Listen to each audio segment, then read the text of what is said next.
Hola, en esta sesión vamos a hablar sobre el avance de la gestión de la calidad del agua y las tecnologías.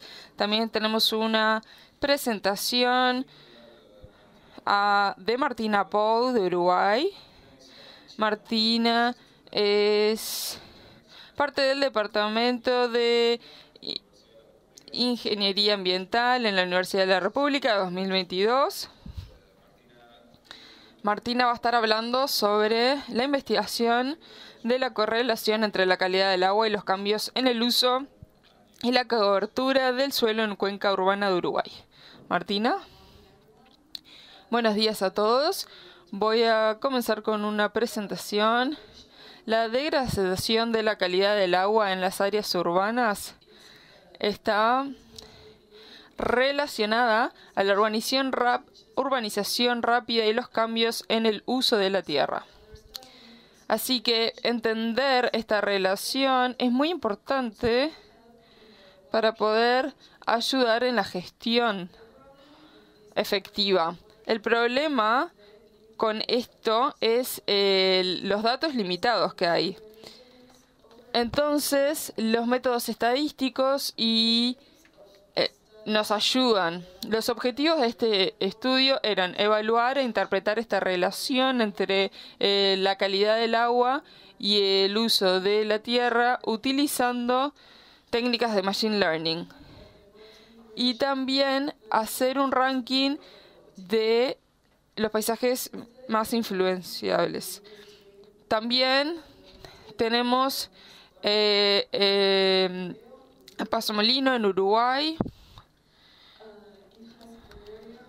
Tiene un área de 53 hectáreas y es principalmente residencial.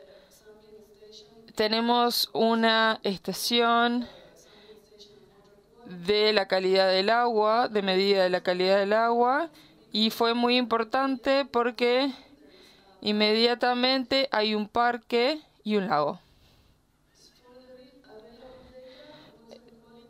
Tenemos información disponible, la calidad del agua, la fuente es la evaluación de la calidad y el control ambiental del gobierno de Montevideo.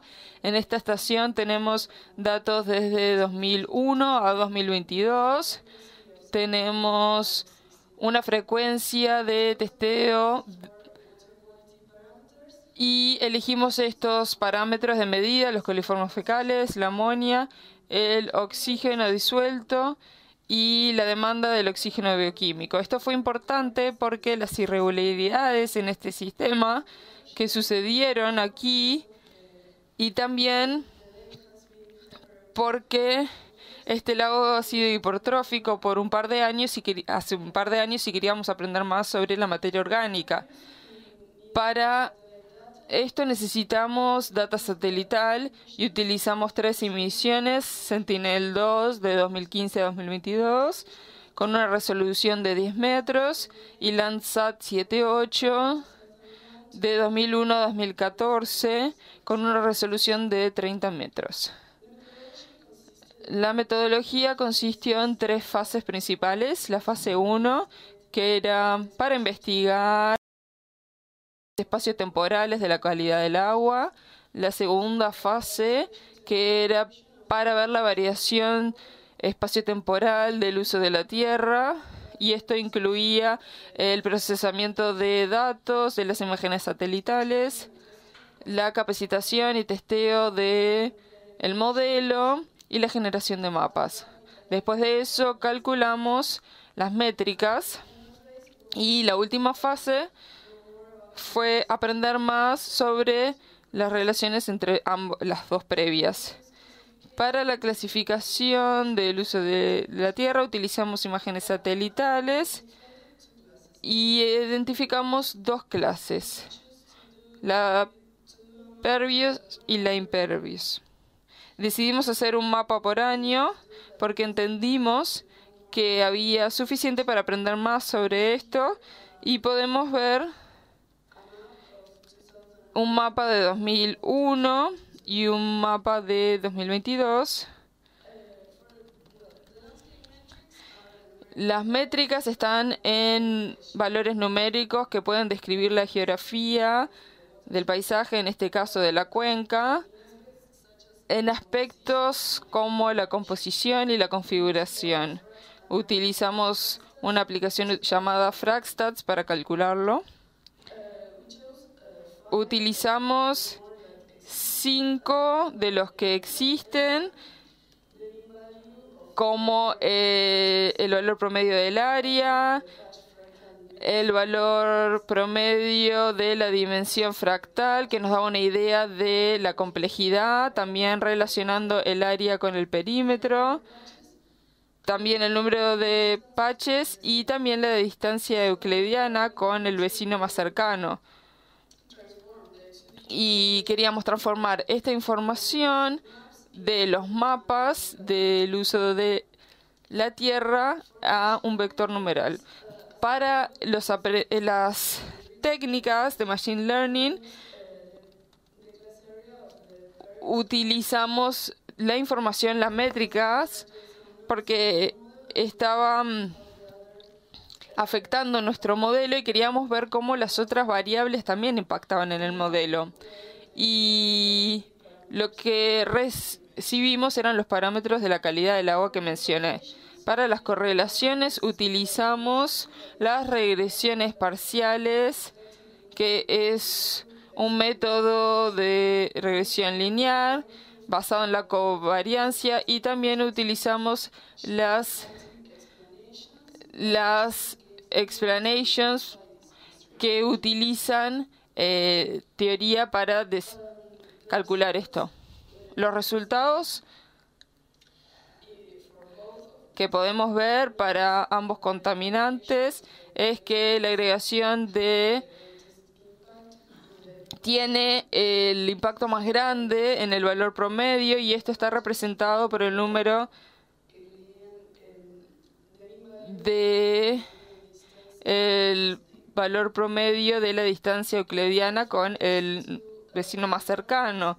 Para estos dos contaminantes vemos un comportamiento similar, y también se encuentra por arriba de las gráficas el valor promedio de la clase permeable, y esto significa que la complejidad de la clase permeable es importante para la materia orgánica. Las conclusiones son que la fragmentación y la agregación de estas áreas es crucial para poder entender el transporte de los contaminantes, y esto puede ayudarnos a planear el crecimiento urbano y también la gestión del agua de cuerpos de agua que se encuentran en las áreas urbanas. También que la fragmentación del hábitat, los procesos ecológicos y la conectividad hidrológica, todos colectivamente influencian al transporte de contaminantes y a los parámetros de la calidad del agua. Y por último, podemos ver que los resultados nos muestran más sobre la calidad del agua y las relaciones del uso de la tierra que los aprendizajes automáticos nos pueden enseñar. Gracias.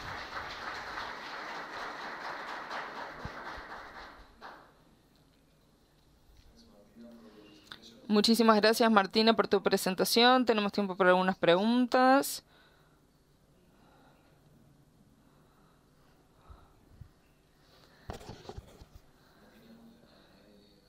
Martina, te quiero preguntar sobre los parámetros que elegiste pensando en la contaminación,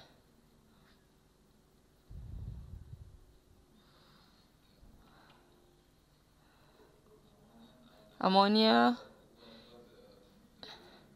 ¿Cuál es la diferencia entre los distintos tiempos de tus estudios? Me gustaría preguntarte que tú describiste el método y el resultado de estos parámetros ¿Qué diferencias encontradas en distintos momentos del año? No, nosotros encontramos la correlación. Nosotros teníamos muy poca información, muy pocos datos. Teníamos alrededor de 100 observaciones para cada parámetro. Y eso es muy poco para las técnicas de aprendizaje automático. Y los utilizamos todos para poder realizar el análisis y que podamos entender la correlación como para ese periodo completo. Bueno, muchísimas gracias. ¿Alguna otra pregunta del público?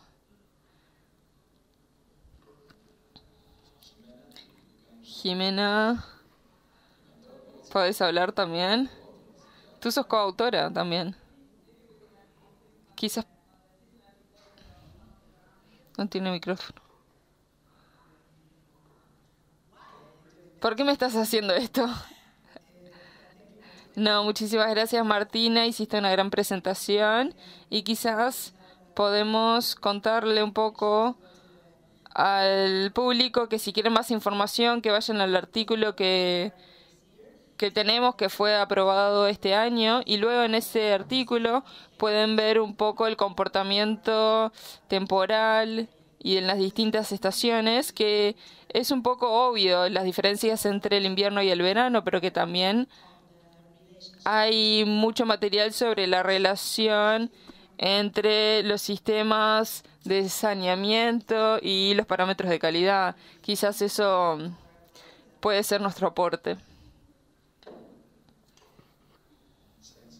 Muchas gracias. Muchísimas gracias, Martina.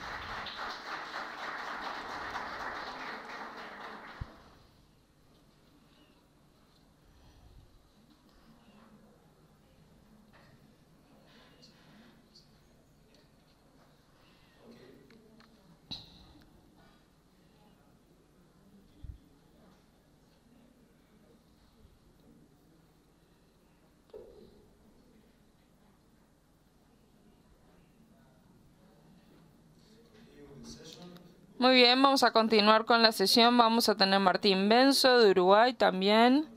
Martín tiene un máster en la Ingeniería Química de la UDELAR, Universidad de la República, y actualmente es un estudiante de posgrado. Trabaja como profesor asistente en el Centro Regional Oeste en el departamento de Rocha. Su investigación trata sobre el proceso de tratamiento de agua y los contaminantes emergentes, incluyendo... Yo voy a hacer la presentación en español, porque si no vamos a estar media hora. Y la voy a hacer desde acá abajo porque varias veces dando clase acá me he caído. Bueno, no se ve la presentación, pero les puedo empezar a contar que yo trabajo en el CURE de Rocha. Es la regional este. Rocha, para los que no saben, es un departamento que está en la costa oceánica y la universidad tiene un centro regional allí. Y trabajo en un grupo que se llama Grupo de Desarrollo de Materiales y Estudios Ambientales, que son casi todos químicos. Yo soy ingeniero químico y tenemos unas líneas de análisis de contaminantes emergentes, agroquímicos, pesticidas, etcétera. Y ahora yo estoy abriendo la línea de los micro y nanoplásticos con la intención de empezar a estudiar los procesos para removerlos, como les voy a contar ahora más adelante. Bien, supongo que a esta altura de la vida todos habrán escuchado hablar de los micro y nanoplásticos, por lo menos de los micro. Bueno, los micro y nanoplásticos, MNP, les voy a decir de aquí en adelante para abreviar, se producen a partir de los residuos plásticos más grandes que llegan al ambiente, sobre todo al océano y a los cursos de agua, y por la acción del sol, de los rayos ultravioletas, de la fuerza, de la fricción por las olas, por las mareas, y algo de biodegradación, estos plásticos más grandes, los macroplásticos, se degradan en partículas más pequeñas que son los micro y nanoplásticos. También los MNP se producen intencionalmente para productos de consumo humano, como por ejemplo los productos de belleza, productos de limpieza. Hay algunos que contienen micro y nanoplásticos que obviamente luego de su uso van a terminar en las aguas residuales y más adelante en el ambiente. Para definir un poco la terminología, el año pasado había mucha discusión en cómo se definía el tamaño, según el tamaño de los micro y nanoplásticos, pero el año pasado salió una norma ISO que define a los microplásticos como aquellas partículas plásticas de tamaño menor a 1 milímetro, o sea, 1000 micras, y hasta 1 micra. Los nanoplásticos son aquellas partículas plásticas que tienen tamaño menor a 1 micra, o sea, 1000 nanómetros. ¿Por qué son tan peligrosos estos contaminantes? Bueno, como ya dijeron hoy en la primera charla, todavía no está claro su efecto sobre la salud, pero se sabe varias cosas. Se sabe que se bioacumulan y se biomagnifican, o sea, van aumentando su concentración a medida que avanzan en la cadena trófica. Se sabe también que absorben en su superficie contaminantes orgánicos y metales pesados y los pueden descargar, por ejemplo, si ingresan en un organismo, los pueden liberar ahí y en realidad esos contaminantes generar sus efectos tóxicos. Los nanoplásticos son más peligrosos todavía porque por su tamaño, que son más pequeños que las células, pueden cruzar la membrana celular, entrar a las células, liberar los contaminantes, por ejemplo, y ahí causar efectos tóxicos a niveles más sistémicos. Por eso se suele decir que cuanto más pequeño el plástico, más grande es el problema. Bien, se sabe también que en las plantas de tratamiento de aguas residuales, que las plantas son una fuente significante de contaminación por MNP, porque los tratamientos convencionales no están diseñados específicamente para removerlos. Se sabe que algunos MNP escapan en los tratamientos y son descargados en el ambiente, en los cursos de agua. Sobre todo en los tamaños más pequeños. ¿Por qué? Porque presentan propiedades coloidales y no se pueden sedimentar, no se pueden remover por flotación y hay que hacer tratamientos específicos para removerlos. Por lo tanto, optimizar la remoción de micro y nanoplásticos en las plantas de tratamiento de aguas residuales es un asunto importante para asegurar la seguridad del agua, porque luego de que esos MNP que escapan en los tratamientos y llegan a los cursos de agua, pueden volver a ingresar a la cadena de consumo humano a través de las plantas de potabilización que tampoco están diseñadas para removerlos específicamente.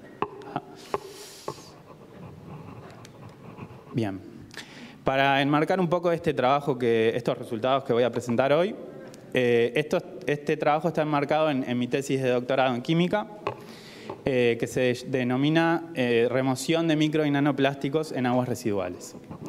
El objetivo del trabajo es poder monitorear la concentración de micro y nanoplásticos en las plantas de tratamiento de aguas residuales, estudiar las eficiencias de remoción de los tratamientos y optimizar los tratamientos convencionales a escala de laboratorio, en principio, para mejorar la eficiencia de remoción y también estudiar potenciales tratamientos terciarios específicos que remuevan los MNP.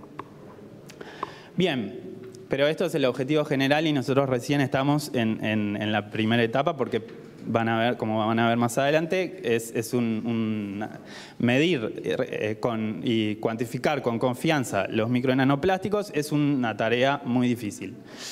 Nosotros estamos en la parte de desarrollar una metodología que nos permita medir y cuantificar los micro y nanoplásticos, que es el corazón de la tesis, porque sin eso no podemos medir las concentraciones ni evaluar eficiencias.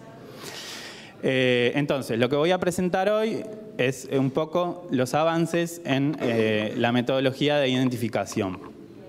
Les pido disculpas en adelante porque va a ser bastante químico y analítico la presentación, que no es lo que capaz están acostumbrados en el Congreso. Bien, entonces, los objetivos específicos de esta etapa fueron desarrollar un método que nos permita identificar la presencia con confianza de los micro y nanoplásticos en muestras de aguas residuales. Y a su vez a partir de los resultados, obtener información sobre qué tratamiento le vamos a tener que hacer a la muestra, que eso, como les voy a explicar más adelante, es una parte muy importante para obtener resultados confiables, hacer un buen tratamiento de muestra. Eso, juntar información a ver qué le vamos a tener que hacer a la muestra para obtener resultados confiables. Como les decía, la detección confiable de MNP es un asunto bastante difícil. No hay una metodología estandarizada hasta ahora, es un tema que está en desarrollo todavía, la identificación y cuantificación, porque es un asunto que abarca muchas dimensiones. Los micro y nanoplásticos son muy variados en muchas cosas, por ejemplo en el tamaño. Pueden ser micro, pueden ser nano. Según el tamaño que sea, hay técnicas analíticas que me sirven para detectar unos, pero no para otros. En fin, ahí hay que elegir.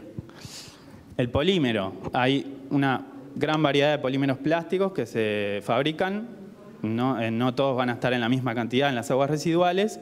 Y ahí también hay que decidir. Y esto también, ¿no? Luego, hay dos cosas que interfieren mucho con la identificación y cuantificación. El estado de la superficie de los micro y nanoplásticos. En general, la superficie va a estar oxidada, va a tener una composición química distinta al polímero, al centro del polímero, y eso puede hacer que algunas técnicas no los vean, porque se basan en la composición de la superficie. También la materia orgánica presente, que sobre todo en las aguas residuales va a estar muy presente, puede ser una interferencia, porque los plásticos son compuestos orgánicos y tienen una composición química parecida a mucha de la materia orgánica que hay presente. Entonces, podemos estar midiendo algo que nos parece plástico, pero en realidad es materia orgánica. Ahora, en este trabajo nosotros nos enfocamos en esos 4 polímeros que están ahí: polietileno, polipropileno, poliestireno y PVC, porque son los 4 más producidos globalmente y también los más detectados en los poquitos trabajos que hay que han podido medir micro y nanoplásticos en aguas residuales. En cuanto al tamaño, nos enfocamos en los microplásticos más pequeños, menores a 10 micras, y en los nano, porque consideramos que son los más difíciles de remover, como ya dije, porque presentan propiedades coloidales.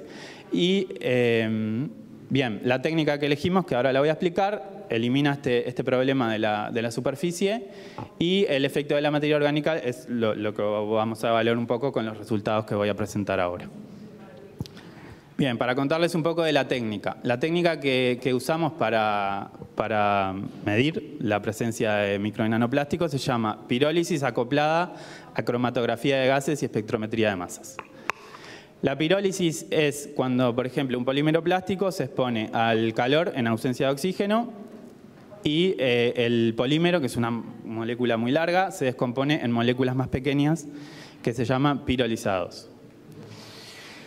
Esos pirolizados, esas moléculas pequeñas, se dirigen a un cromatógrafo de gases que lo que hace es separar cada una de esas moléculas para que lleguen a distintos tiempos a un detector. El detector es un espectrómetro de masas y lo que obtenemos es lo que se llama un pirograma. Es una serie de picos donde cada pico corresponde a una de esas moléculas. Dentro de cada pico tenemos la información que nos da el detector, que lo que hace es romper esa molécula en pequeños fragmentos y generar un patrón, que es lo que llama un espectro de masas, que es lo que ven ahí, que es como una huella digital de cada compuesto. Ahí tienen un poco el equipo. Voy a ir rápido porque estamos atrasados de tiempo.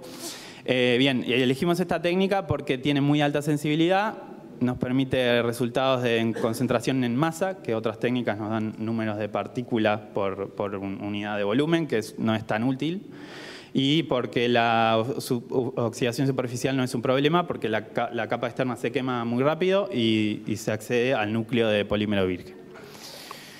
Bien, ahora para presentar los resultados. Lo primero que hicimos entonces fue empezar a pasar polímeros para ver qué era lo que salía.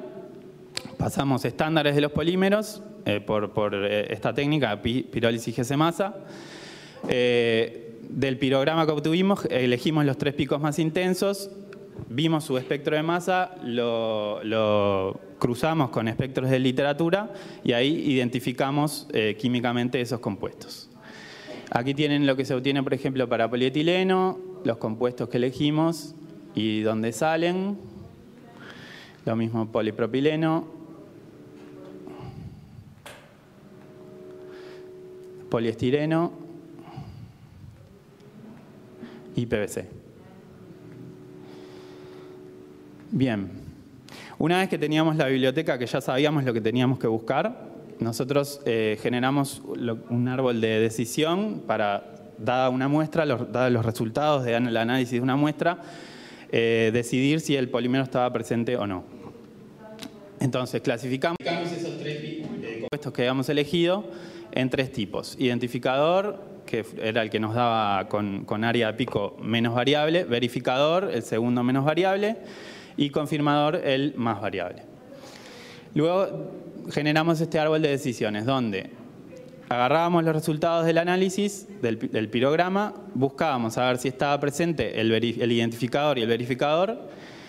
Eso es con un criterio que nos da el software del equipo, nos confirma o rechaza la presencia. Si alguno de los dos no estaba presente, a ver, bueno, no importa.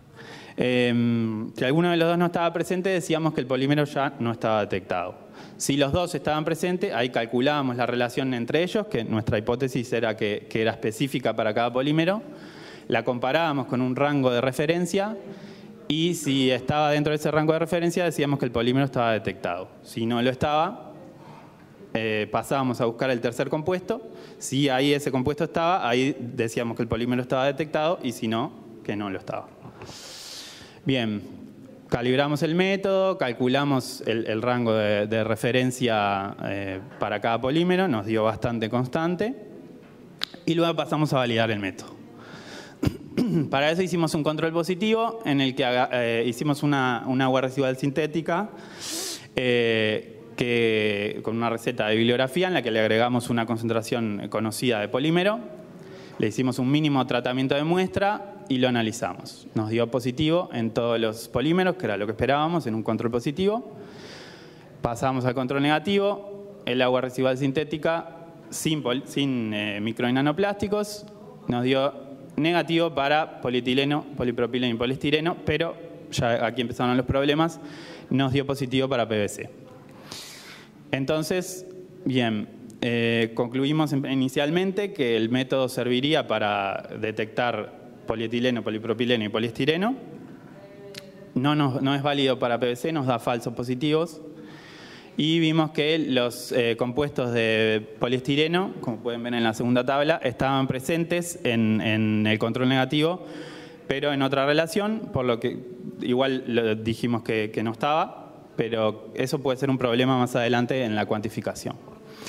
Pasamos a testear en muestras de aguas residuales. Para eso muestreamos en la planta de tratamiento de la ciudad de Maldonado, que es la que van a visitar mañana. Sacamos 2 muestras en 2 momentos diferentes y también muestreamos en un sistema de tratamiento doméstico, en una fosa séptica que solo trataba aguas grises, en el departamento de Rocha. Ahí sacamos una muestra, les hicimos el mismo tratamiento, las analizamos. Las 3 muestras nos dieron positivo para polietileno, negativo para polipropileno y poliestireno, y PVC no lo contamos porque sabemos que da falso positivo. Bien, para discutir un poco. Lo que esperábamos nosotros era encontrar resultados negativos de los 4 polímeros. ¿Por qué? Porque las concentraciones reportadas en los únicos 2 trabajos que encontramos que logran cuantificar micro y nanoplásticos a ese tamaño, eran concentraciones de 5 microgramos por litro, muy baja. Nuestros límites de detección con este método de preparación de muestra, que era mínimo, sin ningún paso de concentración, andan en el entorno de entre 30 y 100 veces más o menos que lo que está reportado. Bien.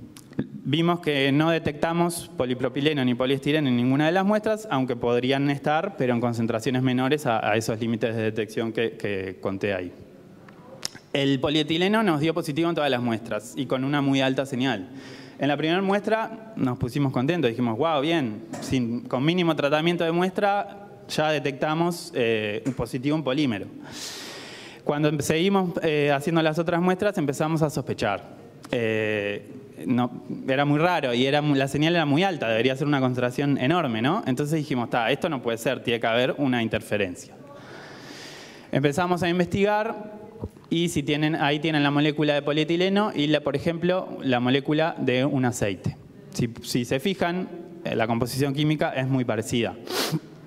Tienen cadenas de carbono e hidrógeno. Buscamos en literatura y efectivamente las pirólisis de las grasas y aceites dan compuestos muy parecidos al polietileno. Lo confirmamos agarrando nuestro control negativo, agregándole un poco de aceite de girasol y efectivamente nos dio positivo para polietileno. Esto fue un resultado interesante porque no lo habíamos encontrado reportado en la literatura y nos hizo desconfiar, obviamente, en los resultados del polietileno, ¿no? Porque ese positivo podría ser o por los micronanoplásticos o por las grasas y aceites o por las dos cosas.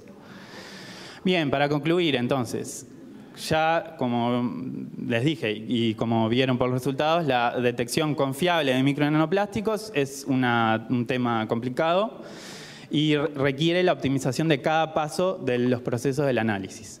Ahí tienen todos los que serían todos los pasos. Nosotros estamos recién ahí en la identificación.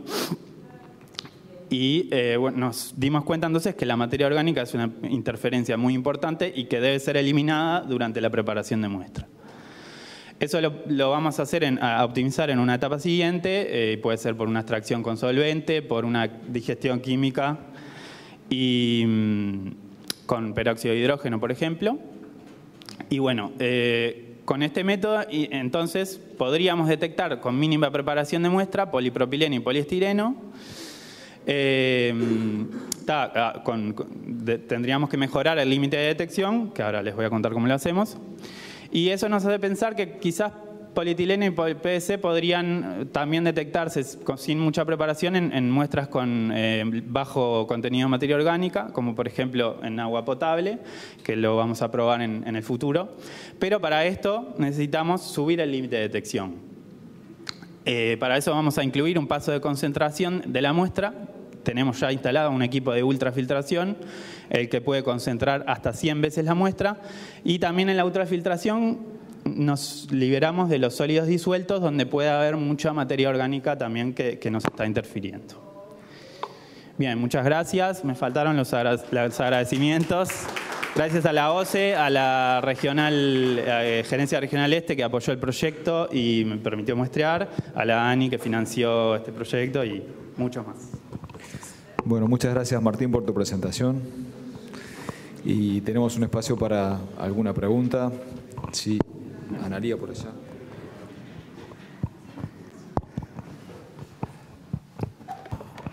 Una consulta, quizás lo mencionaste, tengo dos consultas.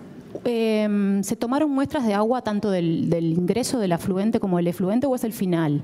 Esa es como una primera duda en ambos casos. No, solo del afluente, porque en principio como no estábamos haciendo concentración de muestra ni nada, queríamos agarrar la muestra que tuviera más potencial de detectarlo.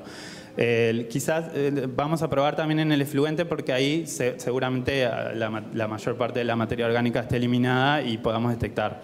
Lo único que ahí vamos a tener que concentrar muchísimo más la muestra.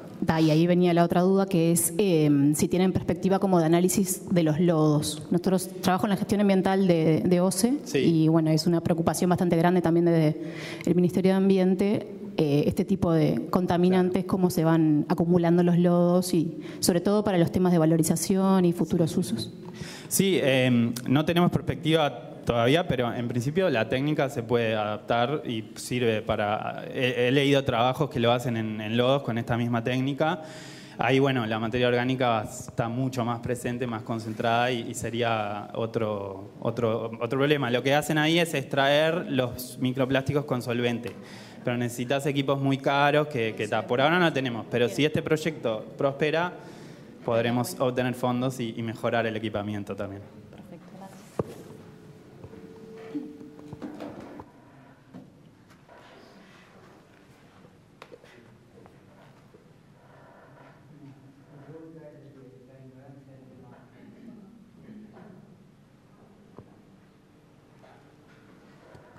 A ver, ahora sí. Pregunta de no saber nada del tema. ¿No es descartable algún tipo de técnica basada en observación con microscopio, conteo o algo así? No lo sé. Yo no me extendí mucho en eso porque si no, ya me pasé de tiempo, pero sí, los microplásticos más grandes se miden por microscopía acoplada con técnicas espectroscópicas, que lo que hacen es analizar con infrarrojo, por ejemplo, la composición química de la superficie y ahí definir si está el plástico o no. Lo que pasa es que ahí tenés que contar en un microscopio partícula por partícula. Son técnicas más complejas en ese sentido. Esto te da un resultado de microgramos de polietileno por litro, por ejemplo. Lo trata como un contaminante cualquiera que esté disuelto. Pero sí, es posible también, pero para los tamaños más grandes. Para los que yo estoy haciendo no, porque los microscopios no los ven. Muchas gracias, muy clara.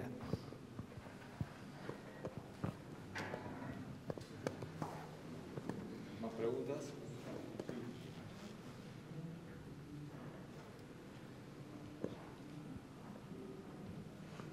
Martín, una pregunta. Sí. Ahora sí, disculpa. Con respecto a la interferencia del PVC, que era algo base, si habían, por literatura o habían visto cuál podría ser digamos, la causa.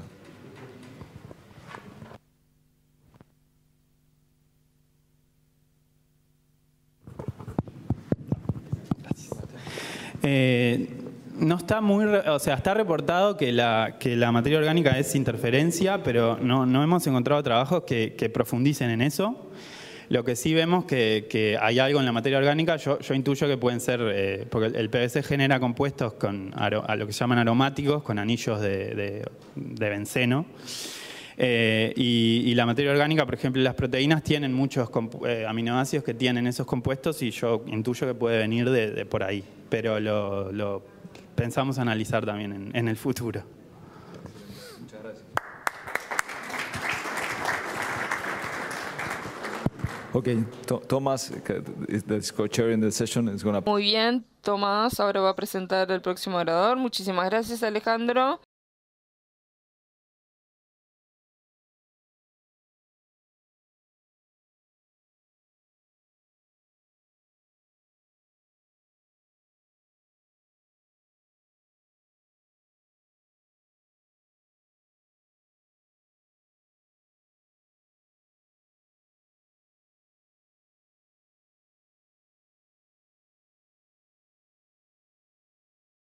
Soy Tomás Peterson y a mí me gustaría presentar a Philip de Souza, que va a ser el próximo orador, y él va a hablar sobre cómo afrontar los desafíos imprevistos de la seguridad del agua y las aguas residuales y los desafíos en el municipio de Witzenberg, Sudáfrica.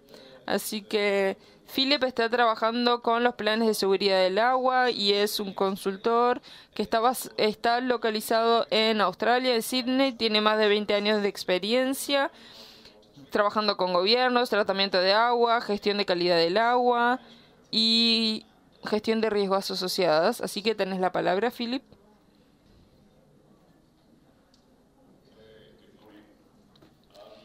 Buenos días. Muy bien, hemos escuchado algunas presentaciones muy científicas. La mía no es tan técnica, pero espero poder compartirles un buen mensaje. La municipalidad de Witzenberg es una municipalidad muy chica, 1 hora y media de Ciudad del Cabo, al sur de Sudáfrica. Y ellos son una muy buena municipalidad, un municipio muy bueno, muy proactivo con respecto a sus operaciones y su mantenimiento, pero hubieron algunas cosas un poco raras que sucedieron y estos fueron algunos de los desafíos imprevistos, inesperados que tuvimos que enfrentar. Muy bien, entonces les voy a presentar un poco sobre Witzenberg y después vamos a hablar sobre los procesos de plan de seguridad de agua y algunos de los hallazgos. Bien, creo que ustedes todos están al tanto. Ayer en la presentación de Daniel él nos mostró algunos de los problemas que han estado experimentando con los cambios climáticos, los efectos de esto en América del Sur y Latinoamérica. Básicamente lo mismo está sucediendo en todo el mundo, estas son cosas que están pasando, y también lo que vemos es que los municipios, específicamente en Sudáfrica, estaban intentando ver cómo entender y cómo analizar toda esta información sobre los cambios climáticos, cómo implementarla en nuestros planes, y la OMS y la IWA también han estado ayudando a los municipios y a las distintas instituciones a que tengan este tipo de directrices para que puedan mejorar sus gestiones. Muy bien. Creo que todos estamos al tanto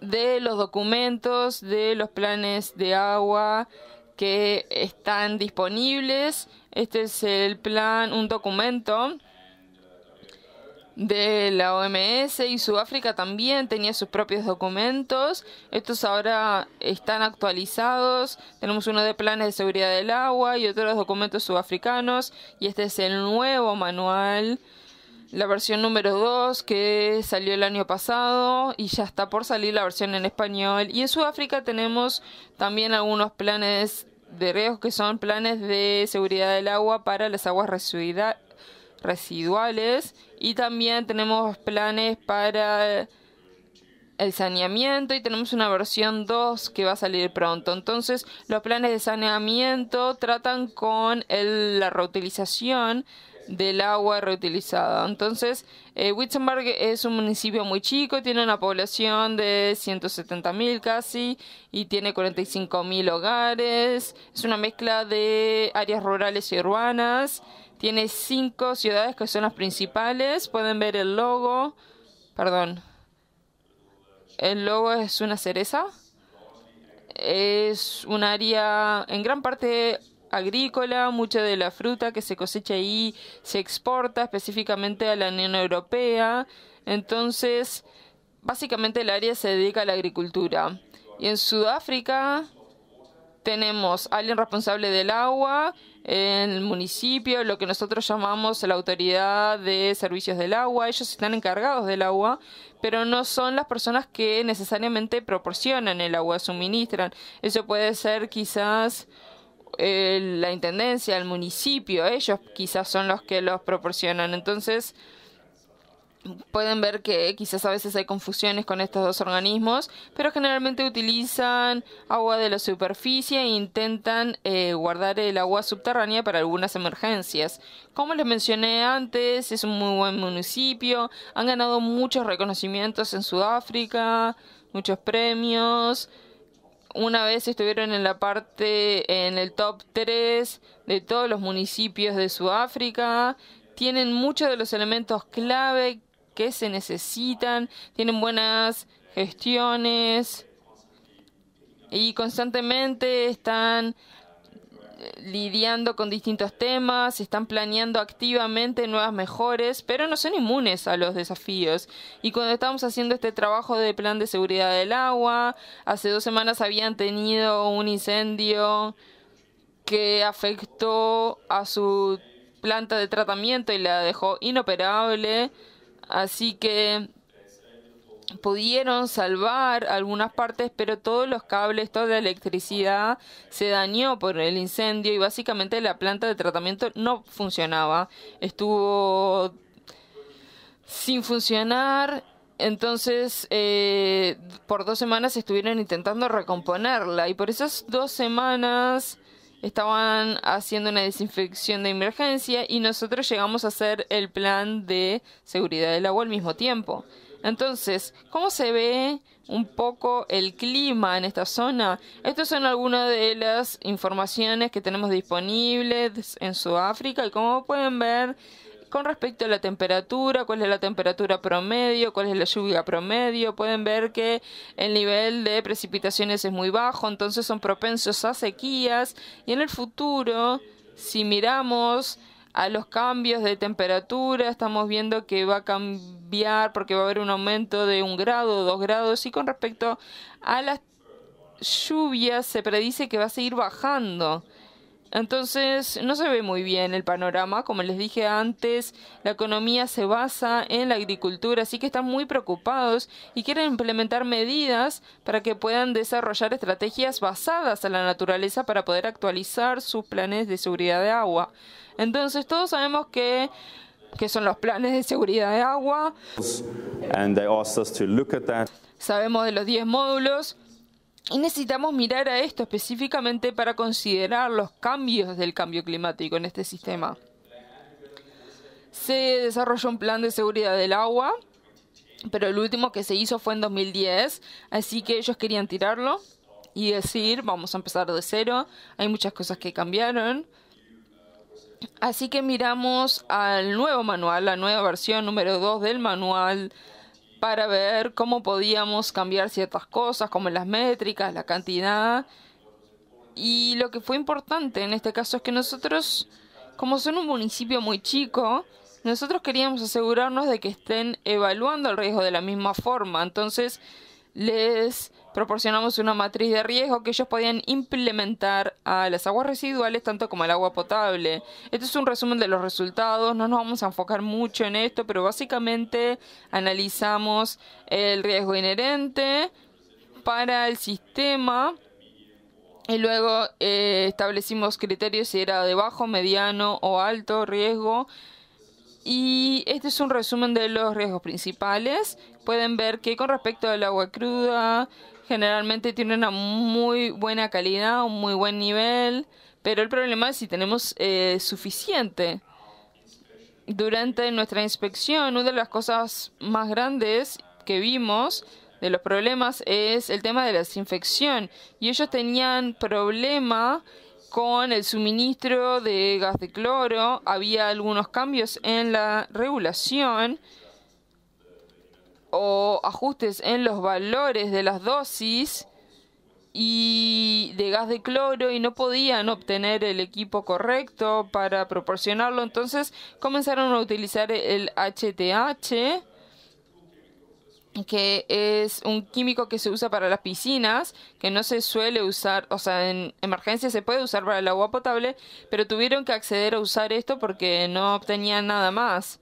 Luego tenemos las estaciones de bombeo que tenían que ser operadas manualmente por el load shedding.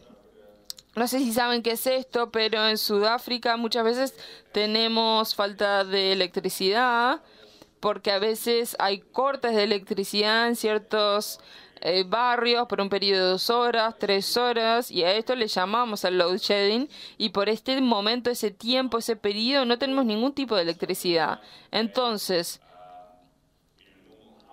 para un hogar normal, está bien, no pasa nada, tenés una pequeña garrafa, cocinas con tu garrafa, en vez de usar electricidad, se te apagan las luces un rato, no pasa nada, mantenés la heladera cerrada, pero para un municipio que está operando una planta o un saneamiento o algo así de grande, no tener electricidad de la nada es un problema. Entonces, eso realmente fue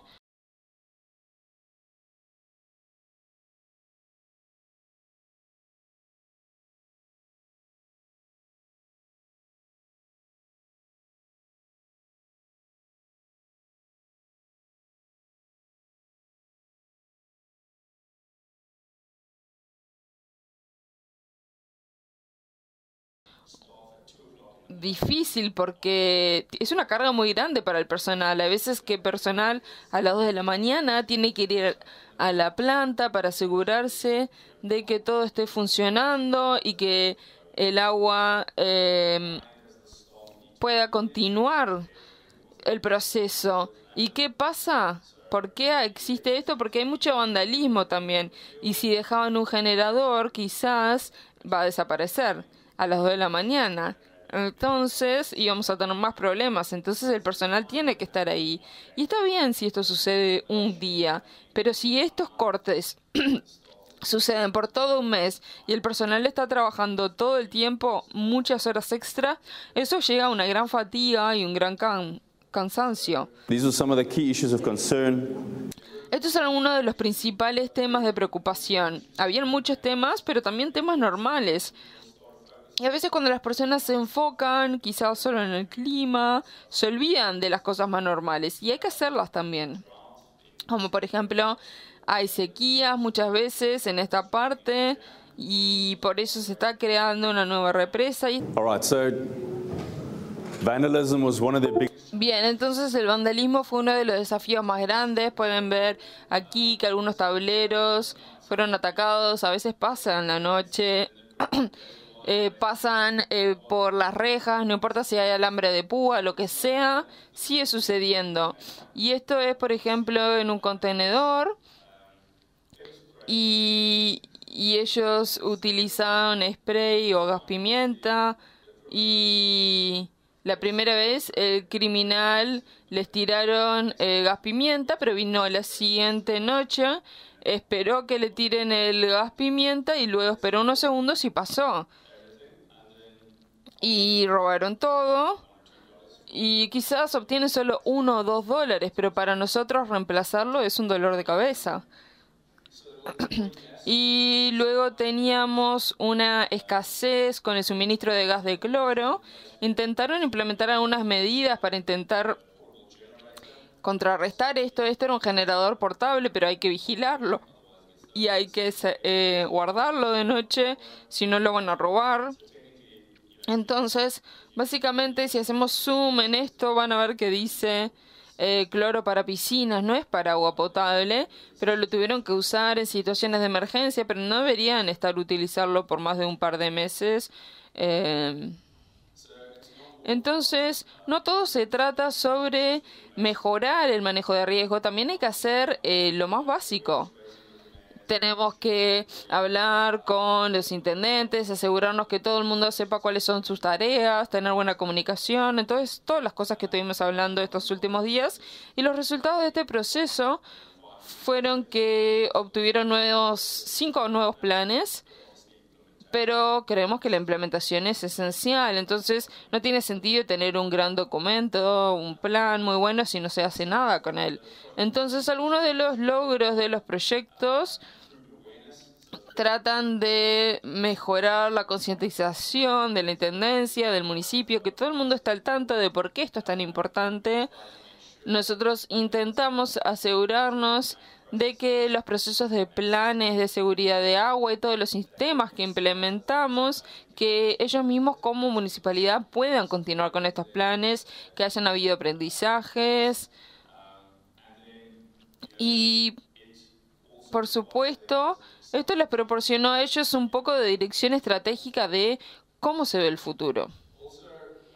También lo que descubrimos, y creo que hubo una presentación de póster ayer, no sé si lo hizo George, no sé, creo que alguien de Uruguay, que habló sobre la necesidad de mejora de comunicación de las autoridades, los proveedores de servicios y los municipios o los intendentes. Lo mismo sucedió en Winsbanger.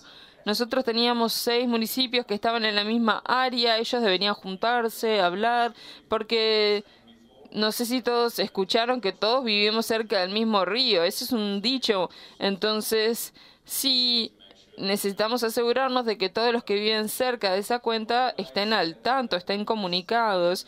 Nosotros tenemos a la gerencia de nuestro lado porque fuimos a una conferencia y presentamos. Pudimos hablar del compromiso que ellos tenían en las comunidades, cómo iban a implementar todos los planes. Y ese es el tipo de tácticas que hay que implementar para asegurarse de que tus planes de seguridad del agua van a ser implementados. Y estos estresantes o estos problemas pueden llegar a tener un impacto muy grande. Y todos estos problemas ponen a prueba nuestra resiliencia, porque cuando todo va bien, todo el mundo está contento, pero cuando las cosas se complican y hay problemas, tenemos que ver cómo reaccionamos como equipo. Y estamos pensando fuera de la norma, tenemos que pensar como equipo en los peores escenarios y pensar en distintas soluciones, porque todo se trata de la mentalidad que tenemos al final del día. Bien, entonces, ¿qué deberían hacer todos? ¿qué deberían hacer ustedes? Entender la variabilidad y los cambios climáticos en tu área, hablar con las personas, mirar la información existente, los análisis que hay sobre estos temas, vayan a visitar los sitios, aprendan. Si no han ido hace mucho tiempo, tienen que saber que los activos, el conocimiento se encuentra en el campo. También tienen que desarrollar un plan, pero también implementarlo. Tienen que ser detectivos y asegurarse de que no se detengan. Hay muchos pequeños pasos que pueden ver en las distintas presentaciones. Algunos les llevaron 20 años. En Australia comenzamos en 1999. También vimos el Camino de Oporto. Ellos comenzaron también hace 10 años. Es un trabajo que no para, que no se detiene, así que tenemos que empezar y no parar, porque las cosas pueden cambiar muy rápidamente. Eso va a ser la nueva norma. Creo que las cosas van a cambiar todo el tiempo y tenemos que estar preparados para esto. Así que quiero reconocer, porque no estoy trabajando para Sutari, y todas las personas de Witzenberg, también este municipio que ayudaron en el proyecto. Muchísimas gracias.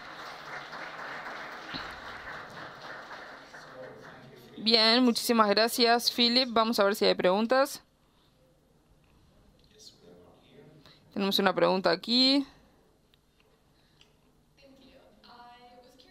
Bien, muchísimas gracias. Quería saber si tenías alguna opinión sobre la implementación de estos planes en las áreas más rurales de Sudáfrica. Sé que mencionaste que este municipio está muy dividido entre urbano y rural. No sé si ves que hay algunas diferencias entre los distintos planes y los distintos desafíos que tienen que enfrentar estas dos situaciones. Sí, dentro del contexto sudafricano, la mayoría de los lugares van a ser una mezcla de urbano y rural.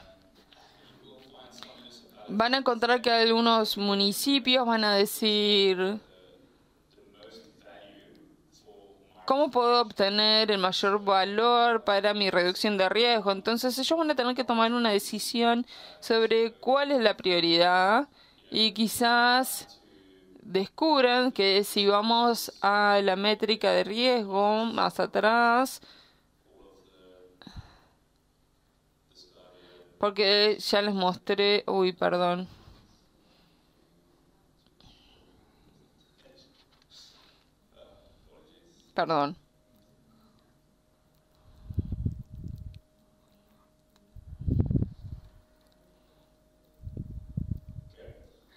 Muy bien.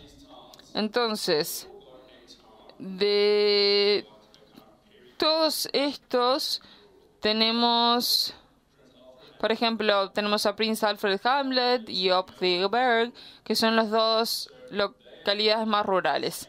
Y ellos tenían la misma evaluación de riesgo, pero ahora ellos tienen riesgos residuales que todos necesitan acciones de mejora. Entonces, el desafío más grande es, digamos que todos estos riesgos cuestan 10 millones, pero ellos tienen 5 millones. Tienen que decidir de estos riesgos cuáles son los primeros que van a intentar mejorar. Y en la mayoría de los municipios que yo trabajé, ellos hacen esto. Algunos municipios lo hacen así, otros lo hacen de forma más política. Y eso es algo desafortunado, porque están tomando decisiones basándose en los votos y no basándose en la ciencia. También hay instancias en las que, si miramos a un área realmente muy rural, entonces la desinfección probablemente sea algo que tienen que hacer, y eso puede ser algo quizás como la educación de los hogares, asegurarse que sus tanques estén limpios, o quizás tener una reserva o un tanque con algunas tabletas de cloro. Así que podemos tener una larga discusión sobre esto más tarde.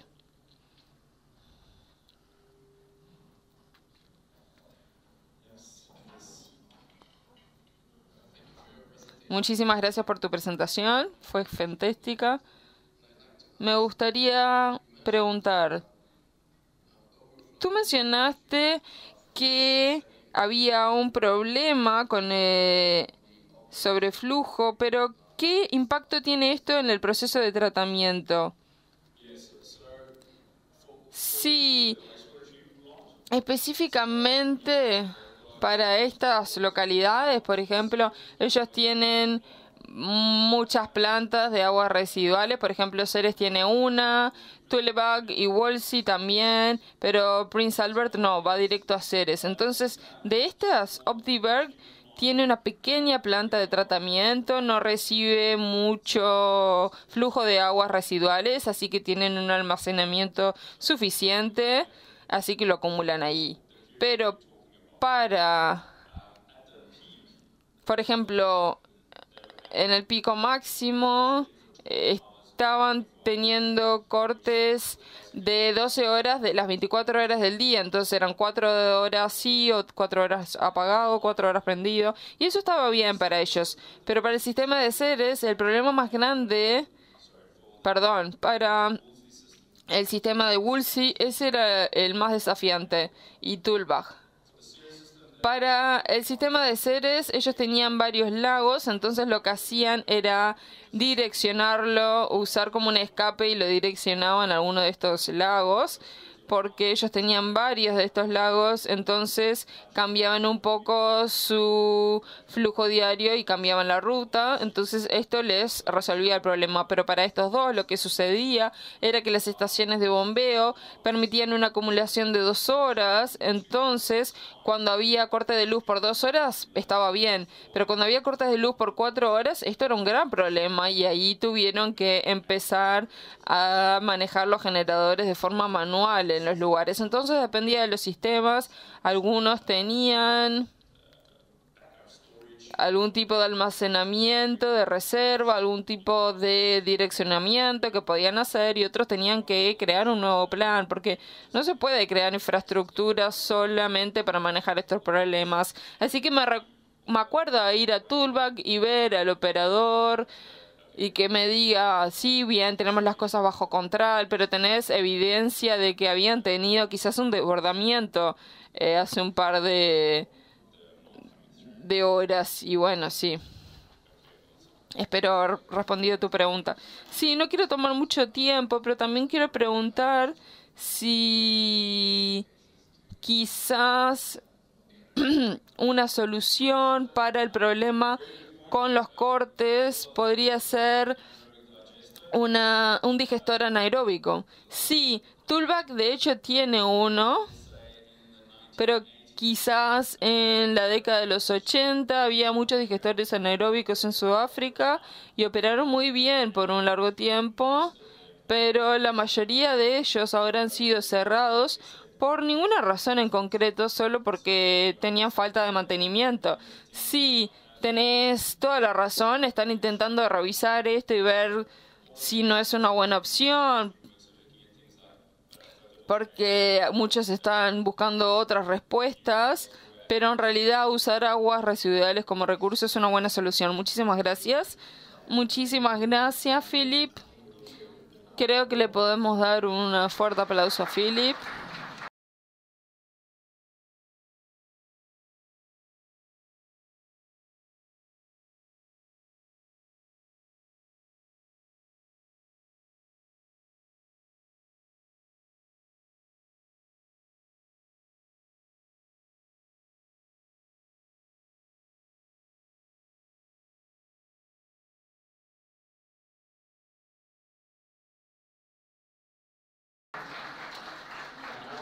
Y ahora vamos a pasar a Pablo Gamazzo.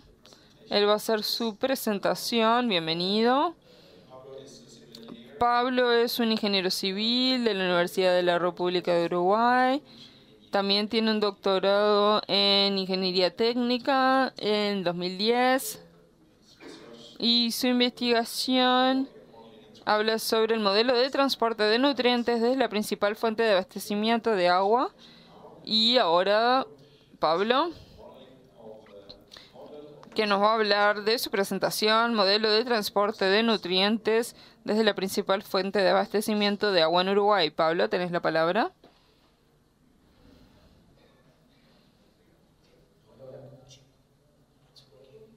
¿Me escuchan?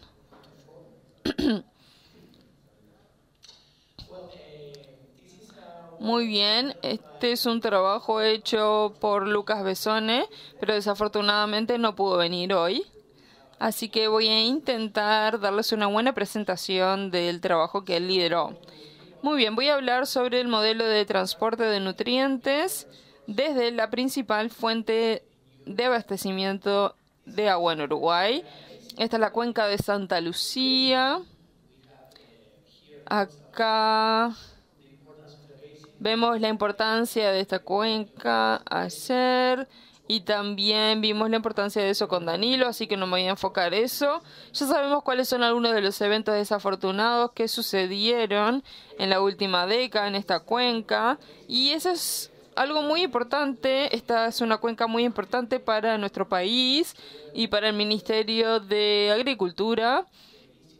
Junto con la Universidad y el Instituto Daltar de Holanda, hicimos un proyecto que se llama Adaptation in Action y esto involucraba distintos modelos para la gestión del agua y también un modelo de transporte de nutrientes que es el que les voy a estar contando. Entonces, para el desarrollo de este modelo de transporte de nutrientes utilizamos el código desarrollado por el Instituto del Tares y hay varios componentes. Perdón, lo rompí. Bien, sigue funcionando. Entonces, hay un módulo que se encarga del flujo del agua, las fuentes de agua, otro que se encarga de los sedimentos, el transporte de sedimentos, y todos estos módulos alimentan al módulo de las emisiones, que se encarga de la evolución de la concentración de nutrientes en la tierra, y todo esto deriva a la calidad del agua, al módulo de la calidad del agua que simula el transporte y los procesos que suceden en el río. Y un aspecto muy importante de este módulo es que es un modelo distribuido o de distribución. Entonces tenemos un tamaño de 35 hectáreas y el módulo se utilizaba para modelar nitrógeno y fósforo y su transporte. Usamos un periodo de tiempo de un día y simulamos el periodo de los días del año. Y este módulo tiene la capacidad de modelar información de algas, pero no lo hicimos en este paso del desarrollo y tampoco incluimos a las reservas y la aerodinámica de estas reservas en el modelo.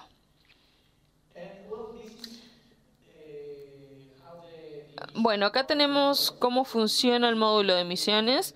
Básicamente considera distintos contenedores dentro de una célula. Puede considerar incluso hasta 3, pero acá utilizamos solo 2. Tenemos el área más llana, sin pavimentar, y luego tenemos el otra área que es del suelo. Y acá podemos ver las distintas el módulo de emisiones donde van las cargas de nutrientes y podemos encontrar la distribución espacial de las emisiones en mapas de distribución espacial y luego si los combinamos como las variaciones del tiempo podemos crear nuestra carga de emisión y luego tenemos distintos procesos que están sucediendo en el suelo, la cantidad de nutrientes que pueden estar adjuntos al suelo, los que infiltran la barrera y todos los procesos que llevan los nutrientes del suelo al agua, como por ejemplo la erosión, el arrastramiento natural, la filtración. Y luego tenemos el módulo de la calidad del agua. tiene todos los procesos naturales que se esperan del agua, como los distintos flujos, y ver cómo se tratan a los dos nutrientes dentro del módulo, el nitrógeno y el fósforo. Como les dije, no consideramos las algas. Entonces, estas son las 4 especies que el módulo tomó en cuenta para el ciclo del nitrógeno, y acá tenemos cómo el módulo trata el ciclo del fósforo. Y luego, básicamente, esas son las capacidades, y luego tendríamos que poner los datos de acá, de Uruguay. Así que utilizamos tratamiento de aguas residuales doméstico, información de OCE. Muchísimas gracias, OCE. Y también el efluente industrial de DINASEA, que es el Ministerio de Ambiente. Y luego DINASEA también nos proporcionó un mapa de uso de la tierra para ver las emisiones distribuidas, y estas se utilizaron con este mapa. Y luego el Ministerio de Agricultura y de Agronomía nos dieron la información del ganado.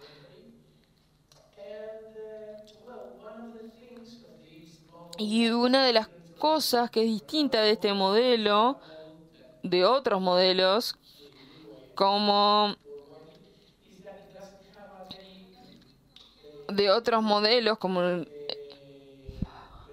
es que no tiene una dinámica muy detallada sobre cómo la planta, el suelo y los nutrientes interactúan.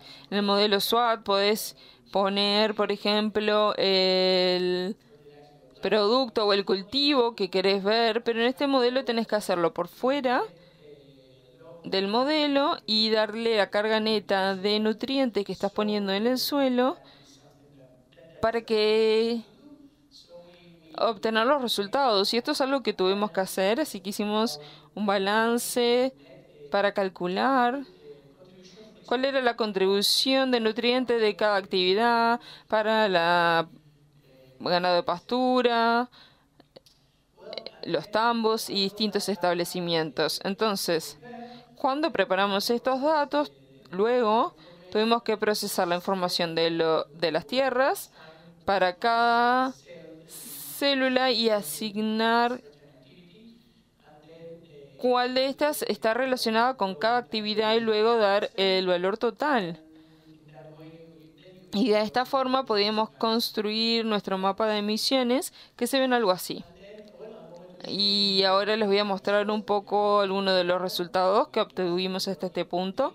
Todavía seguimos trabajando en ello y espero que a final de año tengamos el modelo completo y que podamos llegar a ver algunos escenarios que puedan mostrarse a los directores de las cuencas. Y con este modelo también tuvimos que ver un modelo de transporte, pero no voy a hablar demasiado sobre esto. Pero estos son algunos de los parámetros que calibramos con la observación que teníamos. Voy a hablar en un momento sobre los tipos de observaciones que hicimos. Y básicamente esto fue una recomendación del Instituto del TARES.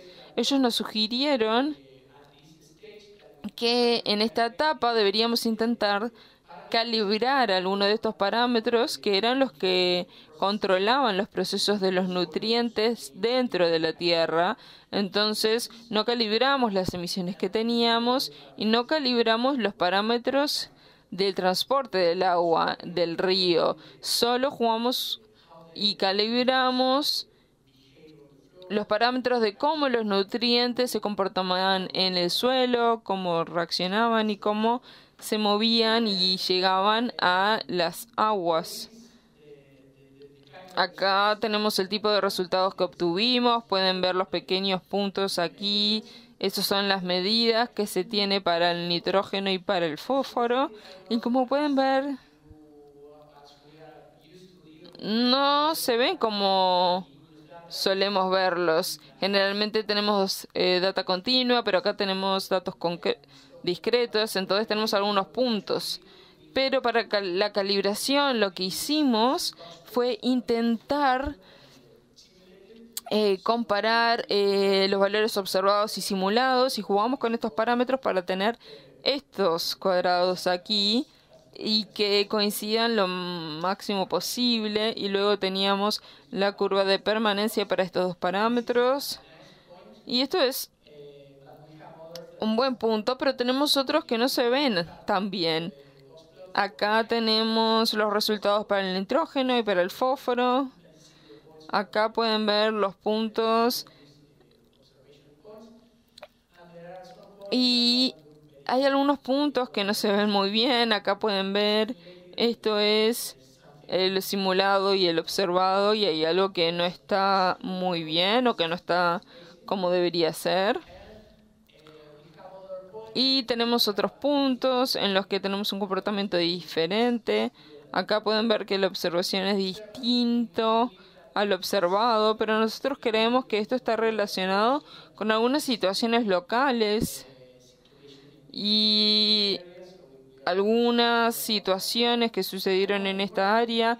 Y creo que lo más importante es que la mayoría de los puntos de observación tenían un acuerdo razonable entre el observado y el modelo, y lo que es más importante, el último de la cuenca al final es bastante bueno. Y bueno, una de las cosas buenas de tener este modelo, y si creen que refleja la realidad, es que se puede aprender sobre qué es lo que está sucediendo en su cuenca, cuál es la actividad principal que está contribuyendo a los nutrientes de la cuenca. Por ejemplo, sabemos que la agricultura es responsable del 47% de las emisiones de nitrógeno en la cuenca, y también que la pastura del ganado, el ganado del lechero y el ganado para la carne también tienen un porcentaje muy alto. Y también saber cuánto de nuestra emisión va a llegar al agua superficie. Acá tenemos los valores en toneladas por año. Y también saber cuánto se elimina con los distintos procesos y cuánto está en la tierra. Lo mismo para el fósforo, y también podemos ver cuánto se acumula en los sedimentos del río. Y eso también es muy útil. Y también podemos ver las distintas contribuciones para este nutriente. Y también nos pueden mostrar mapas muy lindos, pero hay que asegurarnos de que reflejen la realidad. Pero también nos ayudan a ver cómo se distribuyen las variables en el espacio. Acá, por ejemplo, tenemos pérdida del suelo en distintas secciones de la cuenca. También tenemos la concentración de fósforo en el suelo. Esto nos da una idea de cómo está distribuido. Y, por supuesto, esta es una concentración promedio del fósforo en el agua. Y podemos ver durante los distintos eventos cómo estas emisiones y cómo esta concentración puede cambiar en las distintas redes de ríos. Y otra cosa muy útil de tener este modelo y creer en lo que dice es que podemos hacer un análisis no solo para toda la área, pero también a nivel local. El hecho de que sea un modelo de distribución nos permite indicar cuál es el área que queremos estudiar, y se puede hacer, por ejemplo, un análisis para el área o áreas proyectadas. Y esta es una de las cosas buenas que podemos hacer con este tipo de modelos. Y otra de las utilidades de este modelo es que podemos hacer una evaluación de escenario. Por ejemplo, podemos decir, bien, voy a cambiar la forma en la que aplico el fertilizante en la cuenca, o voy a reemplazar una actividad contaminante por una actividad menos contaminante, y podemos desarrollar escenarios de forma virtual y ver cuál es el impacto de cambiar ciertas cosas. Entonces aquí hicimos un par de distintos escenarios para tener una idea, pero realmente queremos tener un escenario con el directorio de la cuenca para ver algunos escenarios que son muy interesantes, que pueden ser testeados. Acá, por ejemplo, reemplazamos la agricultura con agricultura de pastura y había un cambio de 20%, 80%. Y podemos ver cuáles son los cambios. A ver, este es el original. Si cambiamos el 80% de agricultura continua a agricultura de pastura, vemos todos los cambios en los distintos factores y podemos ver la diferencia en los módulos de calidad de agua y cómo se reduce, en este caso un 74%, y cómo los cambios también repercuten en el suelo y cómo evolucionan las distintas cosas. Pero los procesos no son lineales, los procesos que están involucrados dentro de la cuenca no son lineales, y esto es muy interesante. Quizás acá en otro escenario simple es muy claro. Aquí redujimos un 10% el uso de fertilizantes o el uso de fertilizante un 20%, y podemos ver que la reducción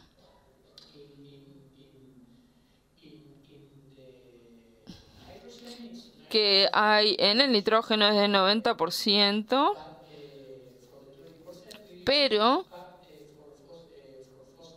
para el fósforo es un 83% en la reducción. Y también es interesante ver que los cambios en los resultados de la calidad del agua son distintos también, y eso se debe a la naturaleza de los procesos involucrados. Y bueno, me gustaría agradecer a todos nuestros colaboradores de este proyecto, todos los feedbacks y comentarios que recibimos del Ministerio de Ambiente y Ministerio de Ganadería, Agricultura y Pesca fueron muy buenos. También nuestros colegas en la Facultad de Ingeniería, ellos nos ayudaron a desarrollar estos modelos. Así que esta colaboración fue muy importante, y también quiero agradecer a las personas del Instituto del Tares en Países Bajos. Nos ayudaron mucho.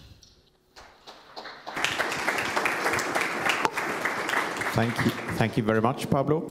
Muchísimas gracias, Pablo. Antes de que pasemos a las preguntas, quiero informarles que Alejandro me dijo que la pausa para el café y el té es abajo y va a ser desde las 12 menos 20 hasta las 12, así que tenemos tiempo. Así que comencemos con algunas preguntas. Sí, tenemos una pregunta ahí.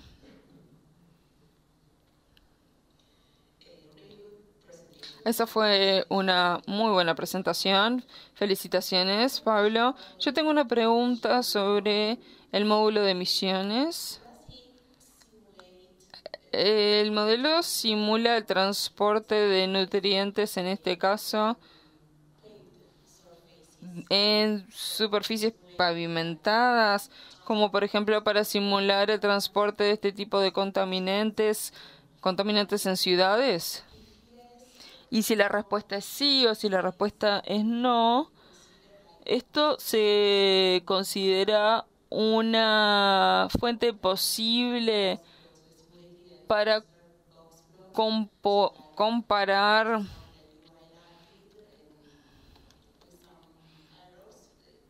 por ejemplo, si esto puede ser una razón que justifique alguna de estas técnicas. Sí, muchísimas gracias por esos comentarios. Tiene otro módulo que no utilizamos, que es de superficies pavimentadas, es decir, que puede analizar áreas urbanas, pero nosotros no los consideramos porque nosotros creemos que la contribución para las ciudades Y para las superficies de las ciudades, en términos de nutrientes, ya están reflejados en las emisiones de las plantas de tratamiento de aguas residuales en las ciudades. Y no teníamos mucha información. Entonces, si vos tenés la información, la podés utilizar. Hay un módulo disponible y, por supuesto, la falta de haber incluido esto acá es quizás la razón por la cual tenemos algunos errores, pero no tenemos tantos datos. Entonces, si se puede mejorar algo, se puede llegar a considerar, pero el volumen de error que tenemos es muy alto y no creo que vaya a mejorar demasiado, pero sí puede ser incluido y sí puede ser la razón. Sorry, in English. I have a question. Tengo una pregunta sobre la calibración y la validación que mostraste en las gráficas, porque la que es muy diferente es Arroyo La Virgen y si es ese arroyo, que creo que es Arroyo La Virgen, es el que tiene la mayor carga de Davy, quizás hay de lácteos, y quizás tiene algo que ver con cómo se representaron a los lácteos y a los tambos. Sí, esto es algo que tenemos que seguir analizando. Creo que algo que mencioné es que durante la calibración solo cambiamos los parámetros del suelo, no cambiamos las emisiones que consideramos. Quizás una de las razones es que por alguna razón no tenemos una estimación tan precisa de las emisiones de los tambos y quizás en el futuro tengamos que revisar eso para poder ajustarlo, para ver entonces en esta locación específica cuál es la fuente principal responsable de esta diferencia, y una de las ventajas del modelo es que podemos fácilmente definir esto. Sí, porque parece que quizás esto se está comportando distinto y tenemos cargas más grandes. Sí, esto es algo que tenemos que tomar en cuenta, porque lo único que puedo pensar que es realmente diferente para esa cuenca es eso. Así que muchísimas gracias. Muchísimas gracias. No veo manos levantadas y ya es tiempo para la pausa del café, así que muchísimas gracias, Pablo.